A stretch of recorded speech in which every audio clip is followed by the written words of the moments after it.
America అధ్యక్షుడు Donald Trump ఏం చేసినా అది అమెరికన్ల కోసమే అంటాడు. అందుకే ఆయనకు అమెరికన్లు అంతటి మ్యాండేట్ ఇచ్చి ఎన్నికల్లో గెలిపించారు.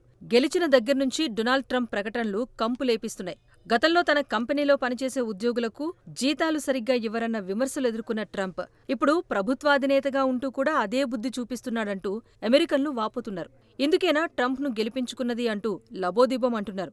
అమెరికా ఫస్ట్ నినాదం ఒక్కటి మాత్రమే డొనాల్డ్ ట్రంప్ను ఎన్నికల్లో గెలిపించింది అన్నది మనందరికీ తెలిసిన విషయమే.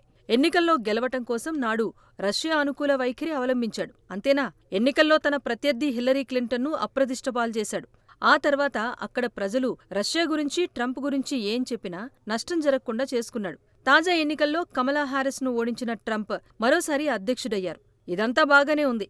కానీ ట్రంప్ చేసిన ఒక సిల్లీ థింగ్ ఏంటంటే, అమెరికా ప్రభుత్వంలో ఎక్కువ మంది ఉద్యోగులున్నారని, ఎక్స్ట్రా ఉన్నవాళ్లను తొలగిస్తామన్న వర్షన్ ఇప్పుడు అమెరికా ప్రభుత్వోద్యోగులకు కంటి మీద కునుకు లేకుండా చేస్తోంది. గత వారం ఏం చేశారో చెప్పాలి అంటూ ఫెడరల్ ఉద్యోగులకు డిపార్ట్మెంట్ ఆఫ్ గవర్నమెంట్ ఎఫిషియన్సీ నుంచి మెయిల్ పంపారు. ఏం చేశారో చెప్పని వాళ్లు రాజీనామా చేయాల్సిందేనని సందేశం పంపించారు. అయితే ట్రంప్, మస్క్ హెచ్చరికలను పట్టించుకోబోం అంటూ అక్కడి ఉద్యోగ సంఘాల నాయకులు తేల్చి చెబుతున్నారు. మొత్తం వ్యవహారంపై కోర్టుల్లో పోరాటం చేస్తామంటున్నారు. మొత్తంగా ట్రంప్ నిర్ణయాలు అమెరికాలో కొత్త సమస్యలను సృష్టించటం ఖాయంగా కనిపిస్తోంది. మరోవైపు ఫెడరల్ డిపార్ట్మెంట్లో వేల ఉద్యోగులను తొలగించటంతో ప్రభుత్వంపై భారం తగ్గిందంటున్నాడు ట్రంప్.